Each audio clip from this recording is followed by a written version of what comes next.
அறிவினால் அடையும் புகழ் ஒருபோதும் அழிவதில்லை. சித்தர் கதை.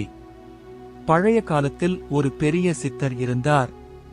அவர் பெயர் அகாத்தியார். அவர் மலைகளில் அமைதியாக வாழ்ந்து யாரும் இல்லாத இடத்தில் தியானம் செய்து மூலிகைகள் கொண்டு மக்களுக்கு மருந்து செய்து உதவினார். ஒரு நாள் ஒரு அரசன் அவரை சந்திக்க வந்தான். அந்த அரசன் உலகில் பெரிய புகழ் வேண்டும் என்று ஆசைப்பட்டான். அரசன் கேட்டான், சித்தரே, நான் பெரிய கோபுரம் கட்டினால், பெரிய படை வைத்தால் என் பெயர் என்றும் நிலைக்குமா? அகத்தியர் சித்தர் சிரித்து கூறினார், அரசனே, செல்வம் அழியும், அரண்மனை இடியும், படை கலைந்து போகும். ஆனால் அறிவால் செய்த நன்மை மட்டும் எப்போதும் அழியாது. அதற்கு அவர் ஒரு உதாரணம் சொன்னார்.